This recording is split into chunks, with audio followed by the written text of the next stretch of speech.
The afternoon light was gentle that day, pale gold that spilled softly across the polished surface of Richard Montgomery's desk.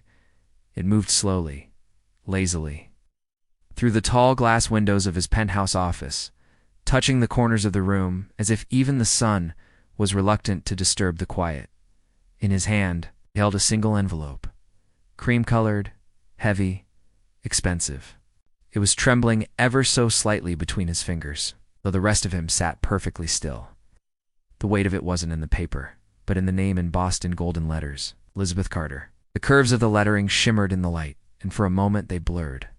Not because they were far away, but because he didn't want to look at them too long.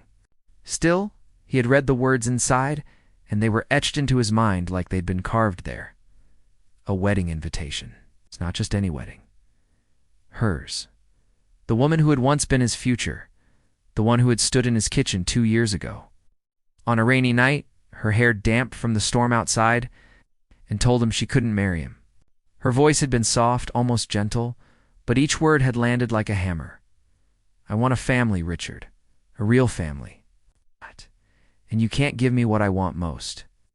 He had stood there, frozen, as she twisted the engagement ring from her finger and placed it quietly, deliberately. On the coffee table, the sound of it, that tiny metallic click, had been louder than the rain on the windows. And then she'd left. He hadn't seen her since. Now, 2 years later, she was marrying someone else. Someone who, presumably, could give her the children she'd always wanted, and she wanted him to watch. Before we continue, please do subscribe to my channel. Richard's jaw tightened. The ache in his chest was familiar, too familiar. And yet it felt freshly cut open. He set the envelope down on the desk, as though putting it out of sight might also put it out of mind. But of course it didn't. His phone buzzed. He didn't have to check the screen to know who it was. Marcus, his business partner. And the one person who had known him long enough to hear the things Richard didn't say out loud. Did you get it? Marcus's voice came through. Without preamble, the invitation? Yes, Richard replied, his voice deliberately even, and it's already in the recycling bin where it belongs. A pause. Then Marcus said something that made Richard lean back in his chair. You should go. Richard gave a short, dry laugh. Why? Would I subject myself to that kind of torture? To show her you've moved on, Marcus said. To prove she didn't destroy you? Richard didn't answer right away, because the truth was, she had destroyed something, not his career, not his fortune, but something quieter, more fragile, the part of him that once believed love could make anything enough. I'm not interested. In playing games, Marcus? It's not a game. It's closure. Besides, Marcus's voice lightened. Wouldn't it be satisfying to show up looking spectacular, successful, and completely over her? When the call ended, Richard sat in silence for a long time. The city was starting to turn gold outside his windows, sun sinking lower, the lights in the buildings below winking on one by every standard. He was a man who had it all. At 45, he had built Montgomery Innovations into one of the Pacific Northwest's most respected technology companies. He had wealth, influence, respect, and not a single person waiting for him at the end of the day. The doctors had told him when he was 30, in careful clinical terms, that he could never father children. A childhood illness, they said. Something unavoidable. He'd accepted it, or thought he had, till Elizabeth made it clear that his condition was a deal-breaker. He reached for the invitation again, staring at the fine print at the bottom. There it was, a little line for +1. If you went. If who? Would he even bring? A random date? Pathetic? Alone? Worse, he slid the card back into its envelope and tucked it into the desk drawer, as if hiding it could quiet the question in his head. Maybe Marcus was right. Maybe showing up was the only way to close the door that had been left cracked open for 2 long, aching years. But how? The thought was still lingering in the back of his mind as the daylight faded completely, and he stepped out onto his terrace. The evening air was cool against his face. Below, the city spread out like 1,000 tiny constellations, each light, flickering in its own rhythm. I'm not going to let her win, he whispered to the dark. Not this time. He didn't know it yet. But fate was about to answer him in a way that would unravel everything he thought he knew about family, love, and the meaning of belonging. 2 nights later, the rain was falling again. Not the gentle kind that whispers against glass, but the heavier kind. Thick droplets tapping on umbrellas, streaking across windshields, turning sidewalks slick and reflective like dark mirrors. Richard stepped out of the restaurant, where he had just finished a late business dinner. He wasn't in a hurry, he rarely was, but the damp air was cold enough to make him pull his coat closer around him. His shoes clicked quietly against the wet pavement as he crossed toward the parking garage. His mind wasn't on the rain, it was on the envelope, still in the drawer, still waiting. He almost didn't notice them. 2 small figures, huddled under the narrow shelter of a store awning across the street, pressed close together, as though the world might try to pull them apart if they loosened their grip even a little. A tattered blanket covered their shoulders, its edges frayed and darkened from long use. Something in him, something deep and unspoken, made him stop. Mid-step, the older one, a girl, perhaps 10, had her arm wrapped firmly around the smaller child beside her. That one could be 6, maybe younger. Her head rested against the older girl's shoulder, eyes half closed, as if she'd already learned that sleep can come anywhere if you're tired enough. The rain blurred the edges of the moment, but even from a distance, he could see the older girl's face turned toward him. Her gaze was steady, almost defiant, as though she'd seen enough of the world to know not to trust it too easily. Before he could second-guess himself, Richard crossed the street. He stopped, a respectful distance away, not wanting to startle them. "Are you two okay?" he asked, his voice low. Warmed, the older girl straightened a little. "We're fine," she said, the firmness in her tone sounding far too grown-up for her age. "You shouldn't be out here alone," Richard said gently. "It's late. This rain is only getting worse." He gestured toward the small diner glowing just around the corner. "At least let me buy you some dinner, something warm." The girl's eyes narrowed. "We don't need charity." But the smaller one stirred and peeked out from under the blanket. Her eyes were large, round, not fearful, but curious. She didn't speak, just looked at him, as if weighing something silently. Richard's voice softened even more. "It's not charity, just one person helping another." The older girl hesitated.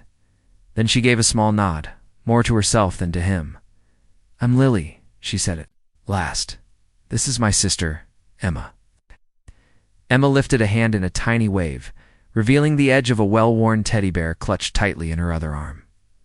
"I'm Richard," he replied. "There's a place just around the corner that makes the best hot chocolate in the city." 20 minutes later, they were sitting in a booth by the window. Warm light pooling over the table, outside. The rain kept tapping softly against the glass.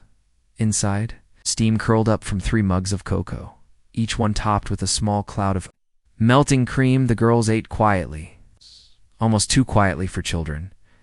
Richard noticed the way they handled their cutlery, small, deliberate movements, napkins resting neatly in their laps.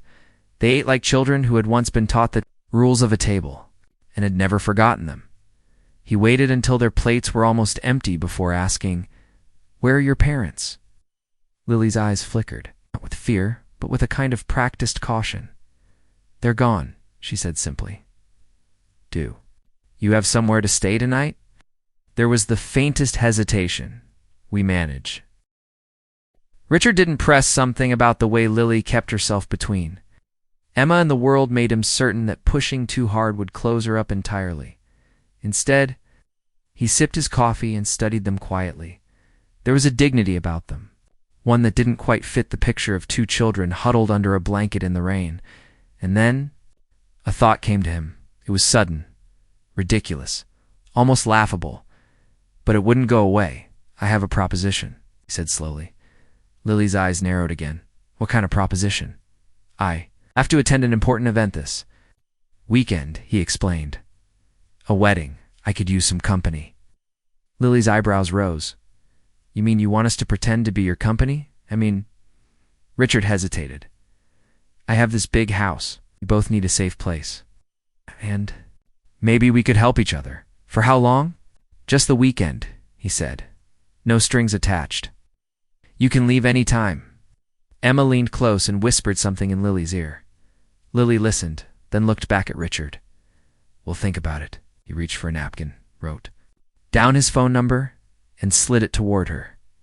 If you decide yes, call me, day or night. By the time he stepped back out into the rain, the thought still felt mad. Taking 2 children he didn't know to Elizabeth's wedding, it was beyond unreasonable. And yet, there was something about those girls, something in the way Lily carried herself, the quiet, almost aching trust in Emma's eyes, something that felt familiar. The next morning, the doorbell rang. It was exactly 9 a.m. Richard hadn't slept much. He'd convinced himself they wouldn't call, but at 7:30, a message from a payphone had arrived. Will come. Address, please. He opened the door to find them standing there, small backpacks slung over their shoulders. Lily's posture as straight and careful as it had been the night before. Emma's eyes darting around, taking in the vastness of the building.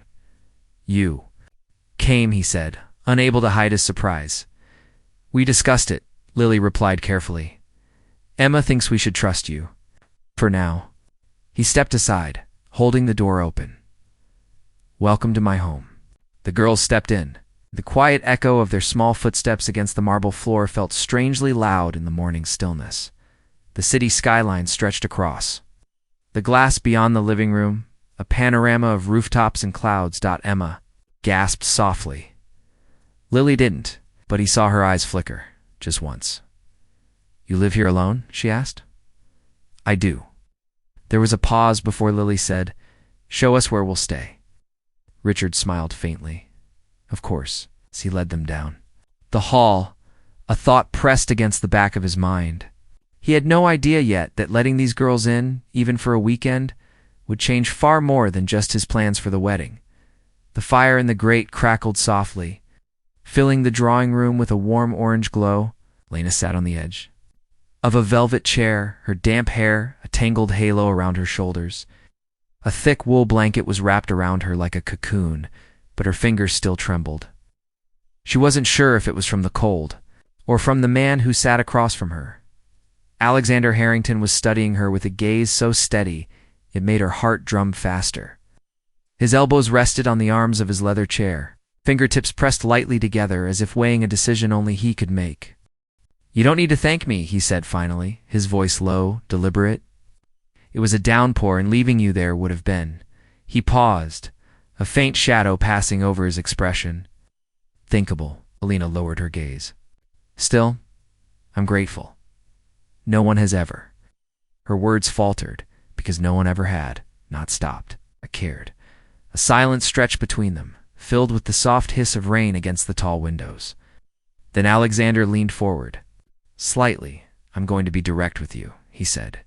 I believe in not wasting time, mine or anyone else's. Lena looked up cautiously. Direct? About what? His eyes held hers unblinking. You intrigue me, Elena. Her breath caught because it wasn't flirtation in his tone. It was curiosity, sharpened by something heavier. He spoke as if she were a mystery he intended to solve. You said outside that you work at the diner? That you live in the boarding house near the old tram line? He wasn't asking. He was stating as though he had pieced it together already. You looked utterly exhausted. That's not from the rain. That's from life. Alina stiffened. Why does it matter to you? For a moment, he didn't answer. Then he leaned back in his chair. Because I have an offer for you. The fire popped loudly, startling her. An offer. Yes, one that could change your life, if you're willing to listen. Elena's fingers tightened around the blanket. I don't want charity. Alexander's mouth curved, not quite a smile. I'm not offering charity. I'm offering an arrangement. That word arrangement settled in the air like a stone dropped into water. Her mind immediately bristled, trying to defend against whatever this man was about to suggest.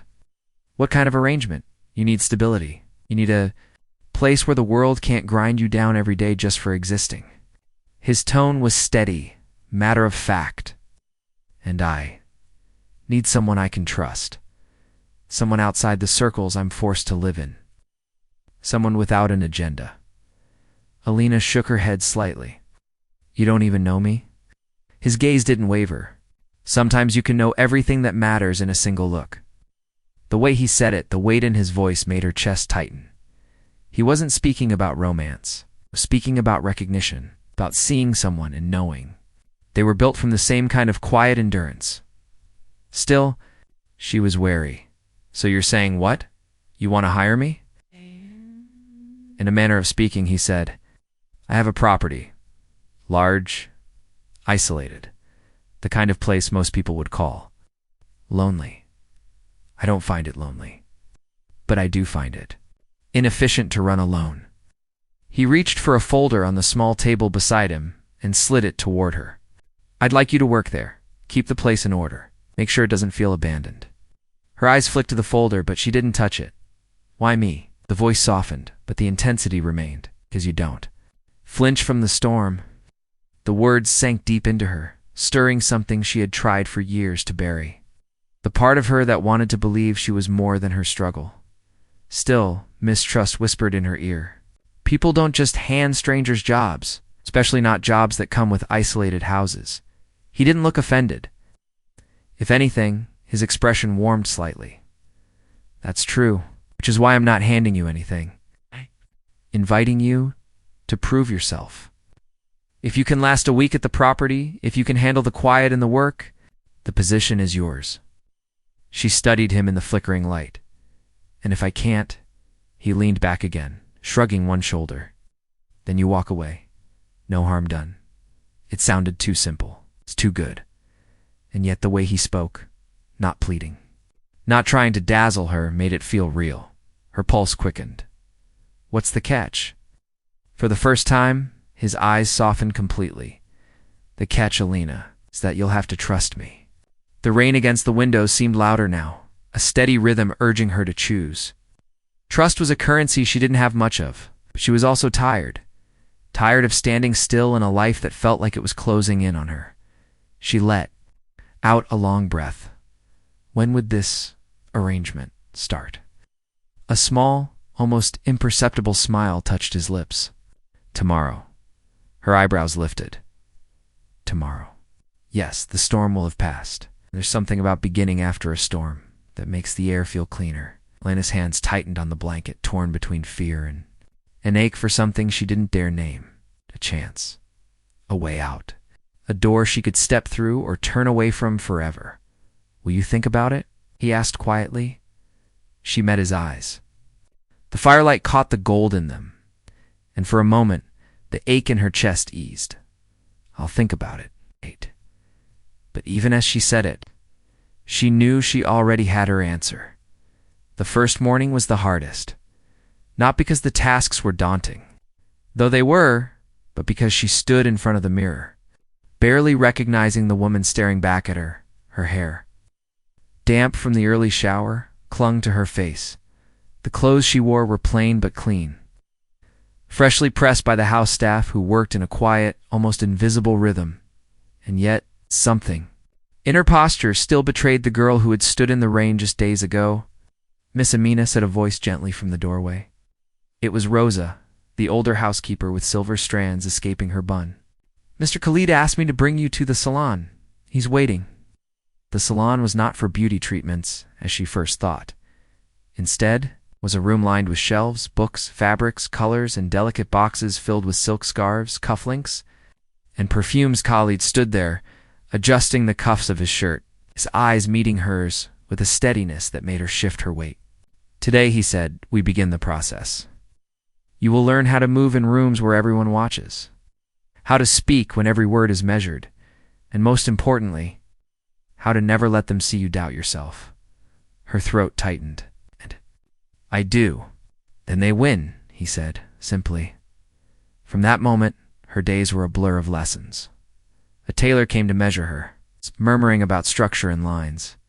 A posture coach balanced a small book on her head while she walked across the marble floor, correcting every slouch.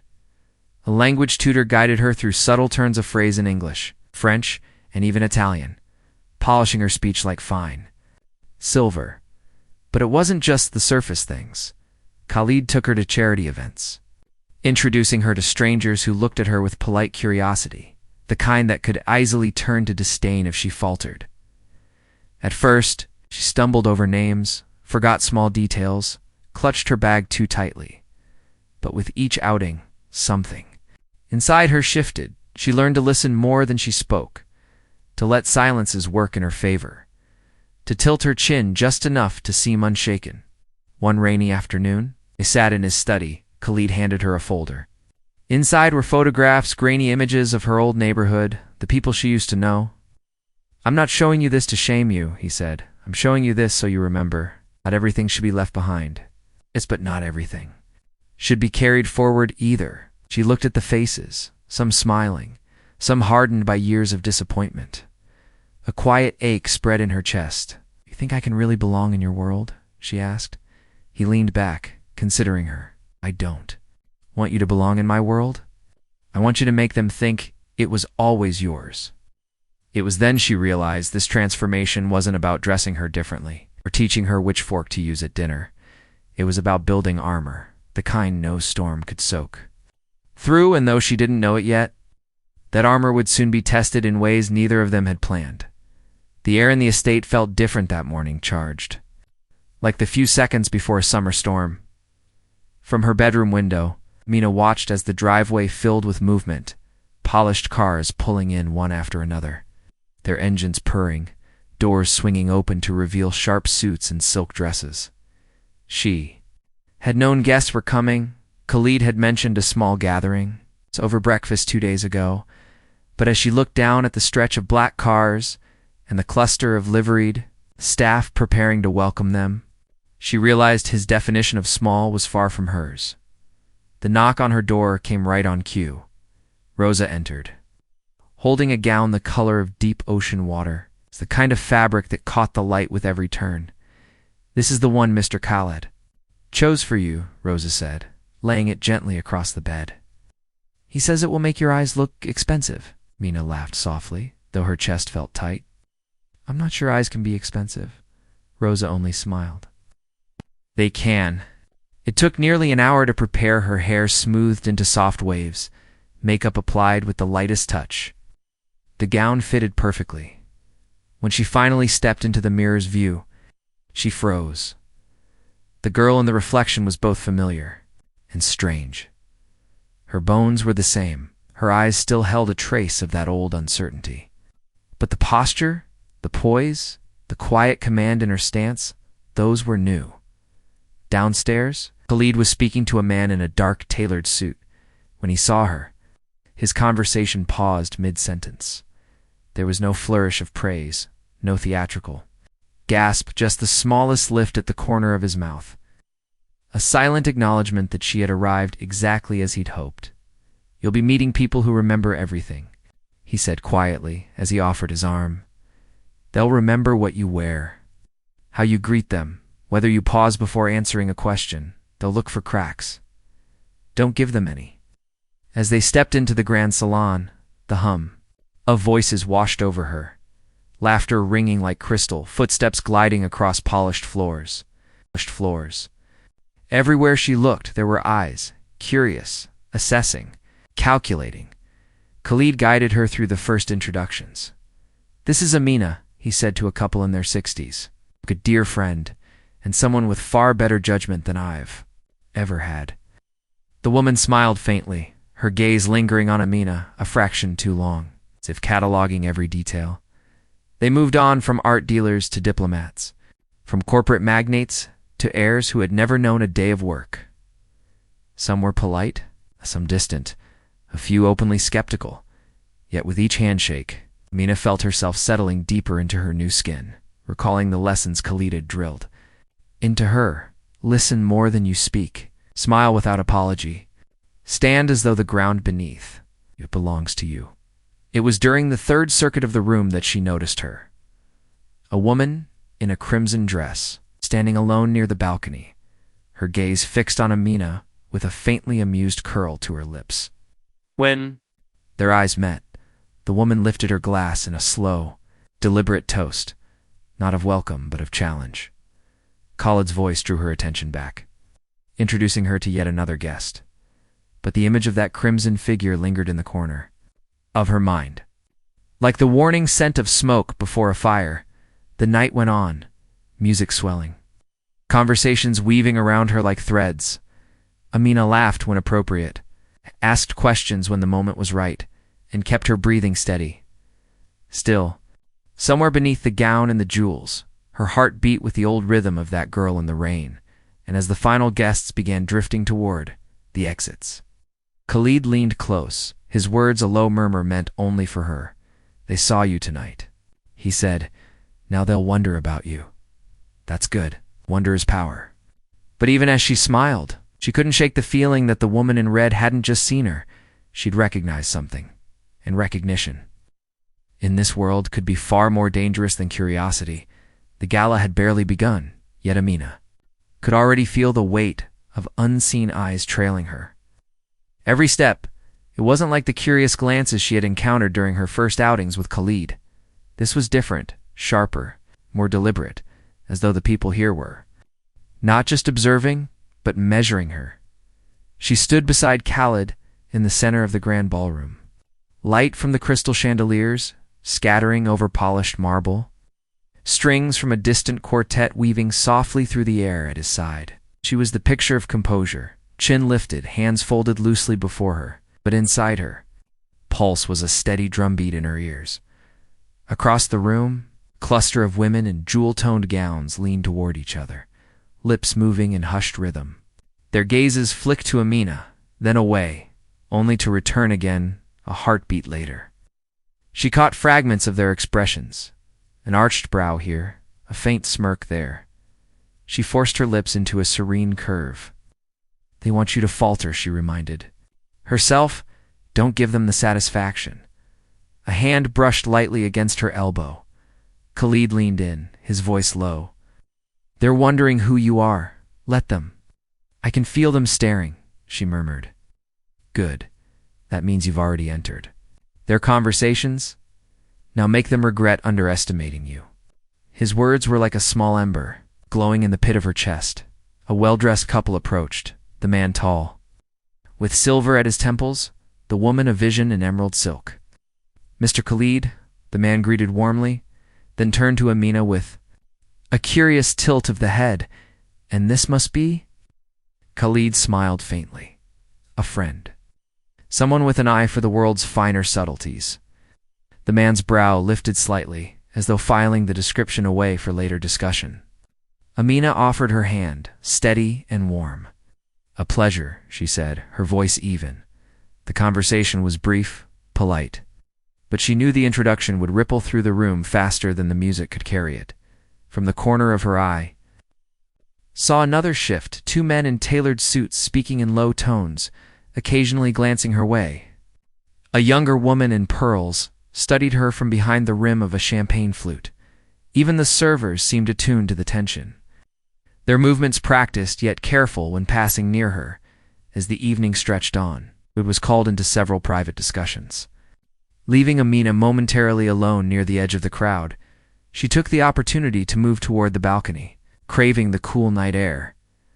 Outside, the city glittered below, its lights like scattered stars. She allowed herself a breath, the hum of voices muffled by the heavy doors behind her. But the reprieve was brief. A figure stepped out beside her, a woman she recognized from earlier whispers. She was tall, poised, with eyes the color of polished steel. "You wear confidence well," the woman said, though there was no warmth in her tone, almost convincingly. Amina met her gaze, letting the pause stretch just long enough to turn the remark into a contest. "Confidence," she replied, "is rarely about convincing others. It's about not asking their permission." The woman's lips curved, but it was not quite a smile. She studied Amina for a moment longer before gliding back inside without another word. Amina exhaled slowly, realizing her hands were still relaxed. At her sides, she had not flinched. And somewhere inside, she knew this was only the beginning. The whispers tonight would carry, and the eyes watching would multiply. but they would also learn. She was not here to fade quietly into the background. The ballroom's golden light was fading in her mind when Khalid's voice cut through the haze. "Amina," he called softly from across the room. He was no longer wearing the polite, diplomatic smile he'd carried all evening. His expression was sharper, more deliberate. She moved toward him, weaving past couples deep in conversation, waiters gliding with silver trays, and the hum of strings playing something slow and almost mournful. When she reached him, Khalid leaned in just enough that only she could hear. "Come with me. There's something we need to address." No questions, no explanations. Just that steady tone that left. No room for debate. They slipped away through a side corridor, the noise of the gala dissolving behind them. The marble underfoot gave way to a quieter, carpeted hall, lit only by tall sconces that flickered against the walls. At the end, Khalid opened a door into what appeared to be a private study, mahogany desk, leather chairs, and a single lamp. Casting amber light over the space, he closed the door behind them. For a moment, just looked at her, studying her the way one might examine a puzzle piece that doesn't quite fit where expected. "What happened on the balcony?" he asked. Amina froze. "You saw?" "I didn't need to. I saw her afterward, Layla. She has a history of testing people who enter my circles." His voice tightened on the last words. "So it was a test, Amina." Said quietly. Khalid nodded once. "She wanted to see if she could break your composure. And you didn't let her." There was something unreadable in his eyes, part approval, part caution. "That's good," he continued. "But you need to understand. This wasn't just idle gossip or petty jealousy. These people, they weigh every move, every word. Tonight you've stepped onto a board you didn't ask to play on." She crossed her arms, her voice calm but firm. "And what if I want to play?" Khalid's lips twitched, not quite a smile. "Then you'll need to learn the rules quickly. They'll come at you sideways, never head on. And they'll assume you're naive unless you show them otherwise." Mina tilted her head. "You seem more concerned." "Than usual I am," he admitted. "Because once their attention is fixed on you, there's no stepping back into the shadows. Every whisper tonight, it's already moving through networks you can't see." She absorbed his words in silence, hearing the quiet ticking of the study's clock. The weight of the evening settled heavier on her shoulders, not as fear, but as something sharper. Awareness. "And you?" she asked. "Where do you stand in all this?" His gaze held hers for a long moment. "I stand with you. But I can't shield you from every strike. Some of this, you'll have to face yourself." The truth in his tone was steady, without promise of rescue. Oddly, that steadiness made her feel stronger. "Then let them whisper," she said finally. "I'll give them something worth whispering about." Khalid's expression shifted, approval now, unmistakable. He stepped closer, his voice dropping to a near murmur. "Good. But remember, every move from here on is a message. Even silence speaks." Outside the study, she could hear faint laughter from the distant hall. The gala still pulsed on, but in this small, quiet room, the air felt heavier, more deliberate. Khalid reached for the door. "Come on, we'll go back in together. Let them see at my side." And as they stepped into the corridor once more, Amina knew the real confrontation wasn't in this room. It was waiting out there. The smiles, the glances, and the careful games played behind crystal glasses and chandeliers. She was ready. Dining room was a cathedral of quiet luxury. Light from a golden chandelier spilled across the table, making the crystal glasses shimmer and the polished silverware gleam. Every plate was perfectly aligned, every napkin folded with precision. The air carried the faint scent of rosemary and roasted meat, mingling with something floral, likely from the enormous arrangement of fresh lilies at the center of the table. Grace stood at the entrance, her hands clasped in front of her, unsure. If she should take a step inside or simply vanish into the wallpaper, a dozen eyes were on her. But they didn't blink all at once. Some scanned her slowly, some glanced and turned away. Others studied her as though they were deciding where. She might fit into a puzzle they already thought they understood. Seated at the head of the table was Daniel Whitmore, the man who had invited her here. He rose slightly from his chair when he saw her. a polite smile forming the kind that looked warm but carried a practiced restraint. "Grace," he said, his voice smooth but not overly loud. "Please, join us." She walked forward, her steps careful on the thick carpet, conscious of the sound of her heels. Every gesture, every glance, seemed magnified in this room. She reached her chair, one directly to Daniel's right, and one of the butlers slid. It backed for her with the quiet efficiency of someone who had done this for decades. The conversation, which had been muted when she entered, began again, polite exchanges about art auctions, corporate mergers, and a new exhibition at the Whitmore Foundation. Grace, for the first few minutes, kept her eyes mostly on her plate. She didn't know which fork to start with, or if the knife should be angled a certain way when resting. But as the first course was served, a delicate plate of beetroot carpaccio with goat cheese, she realized she had to choose, either shrink into silence or let them see that she could hold her own. Daniel helped her along. "So," Gracie said, turning toward her with an encouraging expression, "we were just talking about travel. Where's the most memorable place you've ever been?" There was a soft pause, not a hostile one, but the kind of pause that comes when a table wants to hear. If the newcomer will have something worth saying, Grace took a small breath. "The most memorable." She smiled slightly, letting her gaze travel over the glimmering table before returning to him. "I suppose it's not an exotic city or a luxury resort. It was the library on 12th Street in my old neighborhood. I must have spent hundreds of afternoons there as a kid. For me, that place felt like the whole world in one building." There was a beat of surprise around the table, not mockery, but curiosity. A woman in a silk dress tilted her head. "A library?" she asked, as though tasting the word for the first time in years. "Yes," Grace said, and her voice was steady now. It wasn't much. Some of the books had loose pages. The carpet smelled faintly of dust, but it was safe. And you could be anyone when you were there. An explorer, a queen, a detective. It gave me a kind of freedom I couldn't find anywhere else. Something shifted in the air after that, subtle but real. Even the man 3 seats down, who had been focused on his wine list, looked at her for a moment longer than before. Daniel's smile deepened, and there was a glint of approval in his eyes. "I think we can all agree," he said, "that some of the most transformative places aren't the ones on postcards." The courses continued: seared sea bass, herb-crusted lamb, delicate pastries for dessert, and with each one, Grace grew a little more comfortable. She answered questions when asked, listened intently when others spoke, and never once pretended to know something she didn't, yet she could still feel it, the watchfulness. Some guests were genuinely warming to her. Others were assessing, measuring, as though trying to decide what her presence here might mean in the long run. Halfway through the main course, a man with silver hair and sharp eyes leaned slightly toward her. "So, Grace, how did you and Daniel meet?" She knew this question would come eventually. Daniel glanced at her as if giving her the freedom to answer. "Or not." Grace smiled faintly. "We met in the rain," she said simply. "You meet people in ways that don't feel planned, but change everything anyway." There was a murmur of polite amusement around the table, but the man didn't press further.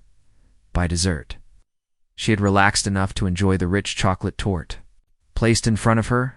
She noticed that Daniel had spoken less and listened more during the meal, letting her reveal herself in small pieces rather than grand statements. When coffee was served, and the butlers began clearing plates, Daniel leaned toward her slightly. "You handled yourself well tonight," he murmured, just for her to hear. Her lips curved.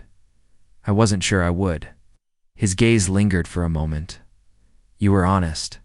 That's rarer than you might think here." She wondered then if the dinner had been less about introducing her and more about watching not just her, but how others reacted to her presence. As the guests began to rise, Daniel offered her his arm. She hesitated only a fraction before.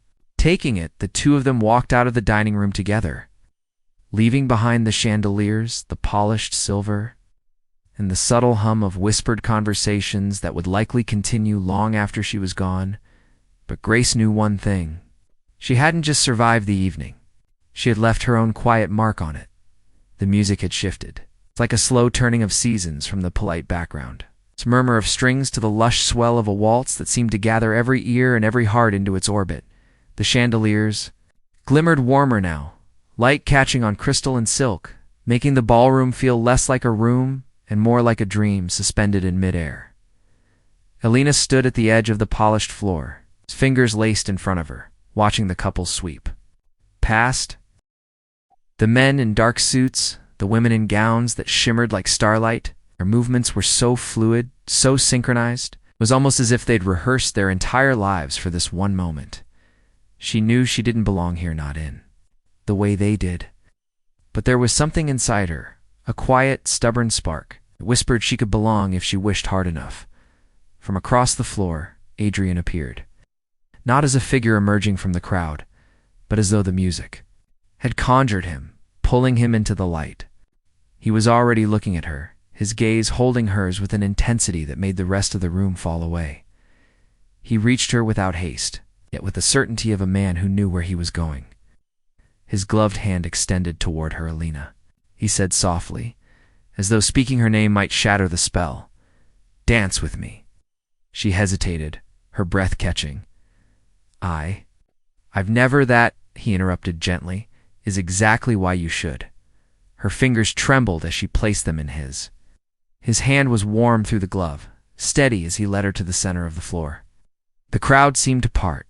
For them, its conversations melting into the rhythm of the waltz. The first step was uncertain. She nearly missed the timing, but Adrian's arm was already at her waist, guiding her as though her body was an extension of the music itself. Don't think, he murmured. Just listen. She did. And the strangest thing happened. Her feet began to follow without her mind needing to catch up. The sway, the turn, the gentle sweep across the floor. It was like floating. Every so often he would tilt his head, closer, not to speak, but to match the rhythm of her breath. They turned beneath the chandeliers, her skirt catching the light with each spin. The room was still there, filled with faces and whispers. But she no longer cared who was watching. It was during the third turn, as the music dipped into a quieter phrase, that she felt his lips draw close to her ear. There are eyes on us, he murmured, his tone unreadable. She swallowed. I know. Do you know why? She shook her head faintly, unable to look at him in that moment. They wonder, he said, voice low and steady, how you came to stand here with me. Why? I can't seem to look away from you. Her chest tightened, and she found herself stepping wrong for the first time since they'd started. He adjusted instantly, as though he'd expected it. I didn't come here to be seen, she whispered back. No, he said, his hand tightening ever so slightly at her waist. But you were always going to be. The music swelled again, and they turned, her gown brushing against his legs, his breath stirring a loose strand of her hair. Around them, the polished floor reflected their steps as though it had been waiting for this exact pattern to be carved into its surface. When the song reached its final chords, Adrian slowed them to a near standstill. He didn't release her right away, just held her gaze for a moment longer than was necessary. Applause rippled through the room. But to Alina, it felt distant, almost unreal. He guided her off the floor, his hand still lightly at her back, and only when they reached the quieter shadows near the terrace doors did he speak again. Be careful tonight, he said, her brows knit. Of what? Of those who smile too easily, he replied, glancing briefly toward a cluster of sharply dressed men near the far wall. And of those who pretend not to notice you? She didn't ask what he meant. She wasn't sure she wanted to know. Instead, she nodded, letting the waltz's lingering warmth carry her through the moment. But as he stepped away, his parting glance told her the whisper hadn't been a warning she could ignore. It was the start of something else, something she couldn't yet name. The ballroom's glow, once warm and enchanting, seemed to falter. The chandelier still blazed above, and the music still whispered through the air. But to Grace, the colors dimmed. It happened so quickly, she could hardly breathe. One moment, she was standing by the mirrored column, her fingers lightly brushing the rim of her untouched champagne glass. The next, a voice cut through the hum of polite laughter. Sharp, icy, deliberate. Is that her? Grace didn't turn at first. She had grown accustomed to whispers, two sidelong glances that she told herself were only in her mind. But the voice came again, louder this time, meant to carry. The one he brought from, wherever he found her. It was followed by a titter of cruel amusement. The air thinned, her shoulders stiffened, but she kept her gaze steady on the polished floor. She didn't have to look to know that eyes were turning toward her curiosity. Judgment, disdain, all converging like the slow tightening of a noose. And then, the voice that struck like the final blow. Darling, a woman's tone, dripping in syrup and venom. I think the Duke is in a very charitable mood this season. The laughter that followed was muffled by champagne flutes and gloved hands, but it landed all the same. Grace felt the heat rise in her cheeks, not from embarrassment, but from the sharp sting of humiliation. Her vision blurred for a moment, and the delicate edge of the glass in her hand trembled. She needed to move to find the nearest door, to flee before the cracks inside her spread wide enough for the world to see. But then she heard his voice. That's enough. It wasn't loud, but it carried, the low command slicing through the idle chatter like a blade through silk. Conversations faltered. A dozen curious heads turned.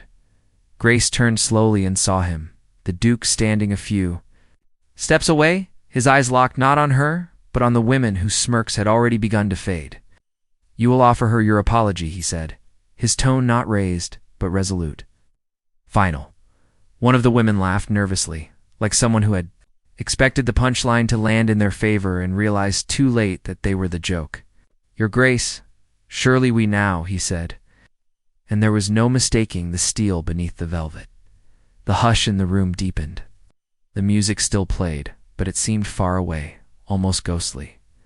The woman, older, bejeweled, clearly unaccustomed to being made small, finally turned to Grace. Her lips pressed into something resembling a smile. Forgive me, she murmured, the words brittle. It was meant exactly as it sounded, the Duke interrupted. And you will not repeat it. Grace stood frozen, the moment unfolding around her like an unfamiliar storm. This was not how she wanted it. She had not wanted rescue. Not here. Not like this. The attention, the pity in some eyes, the resentment in others pressed against her chest until she could hardly draw air. The Duke moved closer, his presence like a steady anchor in the turbulence. He didn't touch her, but his nearness was a quiet reassurance. Shall we? He asked gently, offering her an exit without naming it. She nodded, though her throat felt too tight to speak. As they walked toward the far side of the ballroom, the murmurs began again, softer now, but still present, like a current she couldn't escape. Her hands were cold despite the warmth of the room. They reached a side corridor lined with gold-framed portraits and deep crimson drapery. The music was only a faint echo here. She stopped. Why did you do that? Her voice came out quieter than she'd intended. He looked at her for a long moment, as if weighing how much truth to give her. Because cruelty should never go unanswered. Grace's laugh was small and humorless. You think they won't hate me more now that I won't hear? Twice as many whispers when your back is turned. I don't care what they whisper, he said. But I do, she replied, and the admission felt raw. Unguarded, he studied her. And in his gaze there was something softer than the armor he usually wore, an understanding, perhaps even regret. Then we'll find another way. She shook her head. You can't protect me from everything. No, he said quietly, but I can try. The silence that followed was not entirely comfortable, yet it was not empty either. When they returned to the ballroom, the evening's illusion was broken for her. The chandeliers were still bright, the gowns still shimmering, the laughter still practiced, but something had shifted. She could no longer pretend that she belonged in this room without effort. The shattering moment had come and passed. But its echo followed her long after the music stopped. The ballroom had emptied. Guests had drifted toward carriages in waiting. Limousines, their laughter and conversation fading into the night air. The chandeliers, once brilliant, cast softer, more intimate shadows now. like the last flickers of a dying candle. Grace found herself lingering near a balcony door, the cool, night breeze brushing her cheeks. The city below glimmered like a river of lights, streets lined with gold and amber, distant horns blending with the rustle of leaves. Here, she could breathe. Here, the whispers and stares of earlier moments had no claim over her. Behind her, footsteps approached. Not the measured tread of the staff, but a softer, more familiar rhythm. She didn't need to turn to know who it was. Grace, the Duke's voice murmured. She turned anyway, meeting his gaze. The mask of composure he'd worn throughout the evening was gone, replaced by something quieter, more real. Concern, care, something that made the storm of anxiety in her chest loosen, if only slightly. "Are you all right?" he asked. Grace hesitated. The words lodged behind the tightness in her throat. Finally, she admitted, almost to herself, I don't know. Tonight, it's too much sometimes. The eyes, the whispers. I thought I was prepared, but..." Her voice trailed off. He stepped closer, not imposing, just present. "You were prepared to be observed, yes. But no one can truly prepare for judgment disguised as politeness." She let out a small, almost imperceptible laugh, the tension in her shoulders loosening slightly. "It's exhausting and humiliating. Even if it's subtle, it cuts." The Duke nodded, eyes fixed on the distant city lights. "It does, but it also reveals something important about people. Those who attempt to diminish you rarely have the courage to confront you directly. They hide behind smiles and delicate words, believing that secrecy gives them strength." Grace followed his gaze. "And yet when you spoke," her voice softened. "Everything changed, just like that. Because cruelty cannot stand in the face of truth," he said simply. "Even the smallest voice, if honest, can echo louder than 1,000 whispers." She let his words settle, feeling them in the quiet of the night. It was strange, this sensation that someone could both understand her fear and yet anchor her in strength. For a long moment, neither spoke. The wind carried distant sounds, a carriage rolling over cobblestone, a dog barking, a faint hum of a carriage bell. And beneath it all, the pulse of the city, steady and unwavering. Finally, she dared to ask the question that had hovered all evening, unspoken. "Why me? Why defend me like that? We barely know each other." He turned to her then, his gaze intense, yet gentle. "We know more than we realize. Saw how they treated you tonight. Yes. But I also saw how you carried yourself, even when the world seemed poised to crush you. You were not silent, not broken. You were alive, and I respect that." Grace's throat tightened. She wanted to speak, to argue that she hadn't been strong at all, that she had faltered many times. But the truth of his words resonated too deeply. The night seemed to stretch, the city breathing around them, their shadows entwined in the moonlight, spilling through the open balcony doors. And then, as if drawn by some unseen current, Grace finally let herself ask the question she had tried to ignore all evening. "There's something about tonight," she said slowly, choosing each word. "Something about all of this. And you. Why does it feel like the beginning of something I'm not ready for?" The Duke's expression softened, a quiet smile touching the corners of his mouth. "Because it is," he admitted. "But not in the way you fear. It's a beginning of understanding, of trust, a moment where you see that you do not have to face the world alone, and a moment where I learn that strength is not always loud. Sometimes it is quiet, patient, and unexpected." Her heart fluttered at the honesty in his words. She had spent years shielding herself, building walls that kept people out, even when she secretly longed for connection. Yet here was someone who saw beyond the surface, who recognized that strength could be subtle, that bravery could hide beneath vulnerability. She exhaled, the tension in her body uncoiling. "I've never had anyone defend me like that. And you deserve it," he said simply, eyes never leaving hers. "Not because of who you are to me, but because of who you are, even when no one notices." The wind picked up slightly, carrying a whisper of jasmine from the nearby garden. Grace closed her eyes, letting the scent mingle with the memory of the ballroom. the warmth of the waltz, and the echo of whispers that had once threatened to undo her. "You know," she murmured tonight, "with all its pomp and judgment, it somehow feels important. Not for them, not for their opinion. To see that I can stand, even when it's hard." He nodded, a shadow of a smile playing on his lips. "Exactly. And sometimes those moments of trial, when the world tests us, when eyes are upon us, reveal what we never knew about ourselves, what we are capable of enduring, and perhaps who we are capable of trusting." She opened her eyes, meeting his gaze again. The city below continued its quiet hum, the moon casting a silver glow on the balcony tiles.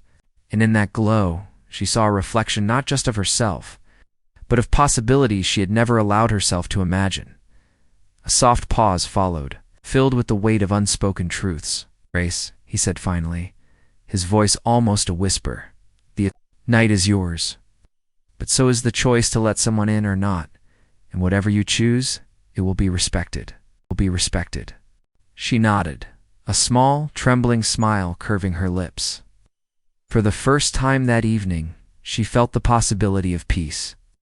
Not the kind that comes from escape or from being invisible, but the kind that comes from knowing that strength can coexist with vulnerability, and that sometimes the quietest whispers carry the greatest weight. She let out a slow breath, feeling her chest rise and fall with a steadiness she hadn't felt in hours. And for the first time, she realized that the shattering moment from earlier wasn't the end of her story. It was the beginning of understanding, of resilience, of choice, and of the delicate, unspoken bond forming in the moonlit night. Adrian stepped back slightly, giving her space while still remaining near. "We should return," he said, his tone gentle. "The evening is ending, and the world beyond this balcony will try to pull you back into its judgments." Grace took one last look at the cityscape, letting the lights blur into constellations, letting the night whisper its secrets. And as she turned to follow him back, she felt the quiet certainty that the night had revealed something vital. The world could never take from her the strength she had discovered, and perhaps, if she allowed it, the trust she was learning to give. The music from the ballroom drifted faintly through the doors. The laughter and conversations were soft now, distant echoes of the performance that had tested her. And yet, in the stillness of the terrace, she felt herself steadier, stronger, ready for what might come next. Morning came slowly, stretching its golden fingers through the heavy curtains, brushing across the polished floors of the estate and spilling into the quiet corners of the guest rooms. The city beyond was still yawning awake, streets hushed and roads glossy with overnight dew. Inside, Grace stirred beneath the soft weight of the sheets, the events of the previous night settling around her like a gentle fog. It's both heavy and comforting at the same time. She sat up slowly, letting her feet touch the cool floor, feeling the pulse of calm and clarity in the early hours. The ballroom's grandeur, the whispered judgments, sudden confrontations, they all existed now as memories, distant yet vivid. Each carried a lesson she hadn't anticipated, that courage could be quiet, and that dignity, once claimed, was impossible to take away. A soft knock came at the door. "Grace." Adrian's voice, low and deliberate, slipped under the doorframe before he stepped fully inside, carrying 2 cups of tea. Steam curled in the air, fragrant with a hint of chamomile and honey. He moved with that same deliberate grace she had noticed the night before, the air around him calm yet magnetic. "Good morning," said simply, setting a cup on the nightstand. The clink of porcelain seemed louder in the hush of dawn. "Morning," she murmured, her voice still husky from sleep. She hadn't realized how tightly she had held on to the tension of the previous evening until now. He pulled a chair close, sitting but not intruding, offering a presence that was steady without words. Grace took the tea, letting the warmth seep into her palms, grounding her. "Sleep well?" he asked, though he already knew the answer. She smiled faintly. "Enough. I've been thinking about last night. About everything." He nodded, waiting, as he always did, giving her the space to untangle her thoughts without interruption.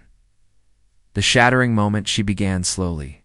The whispers, the judgment, hurt more than I expected.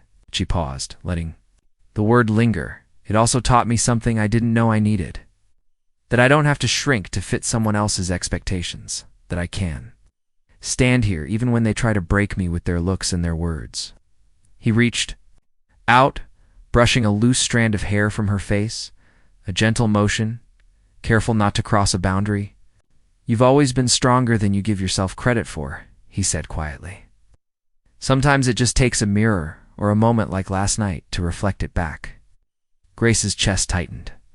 She wanted to speak, to pour the words tumbling inside her, but she hesitated. Words had never come easily in moments like this, especially when their weight carried both confession and fear. "I never expected to." "Feel seen," she finally whispered. "Not like that. Not by someone who doesn't owe me anything." "That's the thing about connection," he replied. "It doesn't wait for permission. It doesn't ask for arrangements or titles or approval. It just happens. And when it does, it should be treated with care, not fear." She let out a slow breath, closing her eyes for a moment, letting the warmth of the tea and the sincerity of his presence settle over her. It felt like a cloak around her shoulders, soft and protective, grounding her after the turbulence of the night. "You're teaching me to trust," she said quietly, eyes meeting his again. "Not because it's easy, but because it's right, because it feels possible." A soft smile curved his lips. "And you deserve to feel that. Always. Not just tonight. Not just in these rare pockets of calm. Every day, Grace." She felt the weight of his words sink deep into her bones. The previous night, with all its judgment, its sharpness, and its unexpected defense, had been a crucible. And now, in the light of day, she understood. She was not broken. She was simply learning the contours of her own strength. They sat in companionable silence for a moment, letting the world beyond the estate walls wake up in its own time. The distant hum of carriages, the faint flutter of birdsong, and the soft rustle of leaves became a symphony, gentle and grounding. A contrast to the artificial grandeur of the ballroom. "You know," Grace said after a while, "I think I've been afraid of mornings like this. Afraid of clarity, of understanding, of new beginnings. Afraid that if I opened my eyes, I'd see everything the wrong way." He tilted his head slightly, thoughtful. "Clarity is not the enemy," he said. "Sometimes it's the only thing that keeps us from repeating mistakes, from living smaller than we're capable of. Fear, yes, but not clarity itself." She nodded, feeling the truth of it. She had spent years hiding in shadows, avoiding judgment, avoiding attention. But the night had shown her a different path, one where courage met discretion, where dignity met humility, and where trust met patience. "Then this," she said softly, gesturing to the rising sun spilling through the curtains, "this feels like a beginning. Not the end of something, but a chance to write a new chapter." He reached across the small space between them, fingertips brushing hers. "Exactly. And in every chapter, there are lessons, moments that challenge us, and moments that show us who we are or who we might become. You are capable of both, Grace." For the first time in a long while, she let herself believe it, let herself feel the slow, steady pulse of possibility, of life that could exist beyond whispered judgments and fragile social games.